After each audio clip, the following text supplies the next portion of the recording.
You smell this? Yeah, what is that, acid? Madrapore.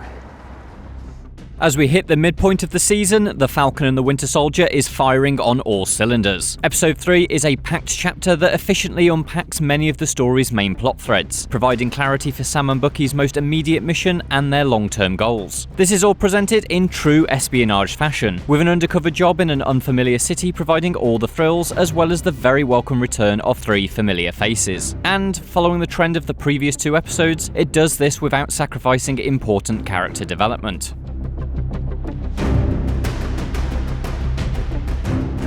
Желание.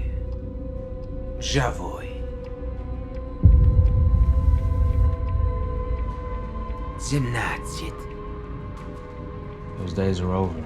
Vital to this episode's momentum and personality is the reintroduction of Daniel Bruhl's Baron Zemo. His initial scenes are all Hannibal Lecter, a dark, foreboding intellectual trapped behind glass. But after being introduced as the third wheel in Sam and Bucky's buddy routine, we get to see a different, more wry side to Zemo. Bruhl delivers his lines with a small smile and a dash of dry humour, used to gently mock his new allies that he flies around the world in his private jet. That Zemo provides the episode's direction and transportation demonstrates who's really in control of the situation. Sam and Bucky have let loose a force they have almost certainly underestimated. The Falcon and the Winter Soldier is uninterested in clear-cut villains, and so while much more likeable this time around, Zemo is obviously manipulating the duo's desperation to his advantage. Forcing Bucky to reprise his role as the Winter Soldier, even just as a cover story, is dangerous territory, and so it will be fascinating to see how Zemo's tactical prodding of our heroes will further his own agenda. There's no denying that Zemo has helped Sam and Bucky though, and that help in turn provides a stunning backdrop for episode 3. The shady city of Madrapore, with its cyberpunk-style streets and oppressive bars, is unlike any location previously explored in the series so far. Among the lawlessness, the constant reference to Power Broker, both in slogans on walls and knowing nods between locals, helps build the fear for what is sure to be the show's forthcoming big bad. The Power Broker had him working on the serum, but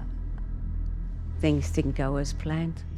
Sam, Bucky and Zemo's navigation through this underworld, from shadowy deals in back rooms to sprinting for their lives as they evade bounty hunters, is pure John Wick. That's no coincidence. This week's episode is penned by John Wick writer Derek Kolstad. The similarities run into the action too, which this week is significantly more brutal and bone-crunching than sequences in previous episodes. Knives are thrown into arms and draw blood, and we even see a person impaled by a thrown metal rod. It's surprisingly full-on for an MCU project. Much of the fighting comes courtesy of Emily Van Camp's Sharon Carter, who finally gets to show her face again after the MCU cast her aside post-Civil War. And as with Zemo, we see a very different side to the character. Forced to live off-grid after she sided with Steve against the Sokovia Accords, Sharon has become a dark figure surviving in Madrapore by dealing with powerful clients. The situation has made her bitter, and her tone with Sam and Bucky is ruthless and occasionally sarcastic. While this approach makes Sharon a compelling, hardened character, Kolstad has been careful to ensure this situation is underpinned by sadness. Sharon has been forced into this hard life by the fallout of Civil War, something she notes happened because she failed to see Captain America's flaws. Sharon's situation affects Sam deeply, and further complicates his relationship with the looming legacy of Steve Rogers. This is furthered by the discovery that Dr. Nagel backwards engineered super soldier serum from Isaiah Bradley's blood for the CIA and Power Broker. Now, Sam has come to wish that he'd destroyed the shield and ended the line.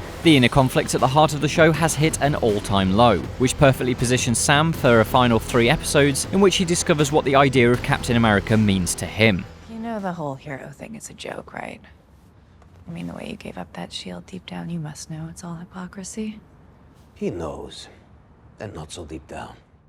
Sam's feelings are in direct contrast to Bucky, who still sees the value in what the shield represents. Him threatening that he'll take the shield himself is a nice nod to the comics in which Bucky did become Captain America, but also adds fuel to the antagonism between the two friends. And in contrast to episode 2, which felt a bit unrestrained with its buddy comedy quips, the dialogue between Sam and Bucky is top-notch in this episode. The situation itself presents all the substance required to turn up the heat, from Bucky's reckless prison break to their heated shield debate. Less in the spotlight this week is Captain America and the Flag Smashers. John and Lamar only have just enough material to keep them in the game, but the short amount of time spent with Carly and her crew does do more lifting to help contextualize them. As laid out in the last episode, the Flag Smashers have a noble cause, further emphasized this time by the oppressive GRC camps holding those returned from the blip. But there's still a lot of muddy water here. The politics behind the GRC story is undeveloped, and Karli's use of deadly explosives further blurs the line between the Flag Smashers' role as victims or terrorists. The Falcon and the Winter Soldier has triumphed in its direct approach to its political elements, but so far the Flag Smashers feel needlessly indirect. With all of this going on, episode 3 doesn't need to offer any more excitement. But just before the credits roll, we get a surprise appearance from Wakanda. Ayo. Bucky's connection to the African nation has always been an important part of his modern day development, but I don't think anyone was expecting a link to Black Panther in The Falcon and the Winter Soldier. There's no context to her arrival just yet, but if Wakanda is getting involved, then perhaps the global situation is far greater than we first thought.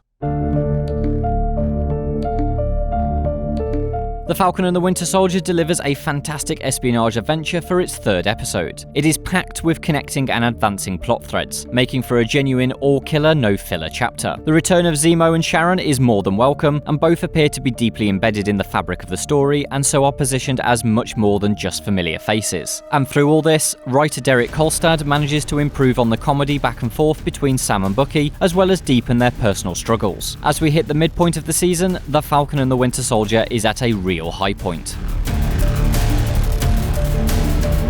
For more from the MCU, why not check out an episode of Cannon Fodder?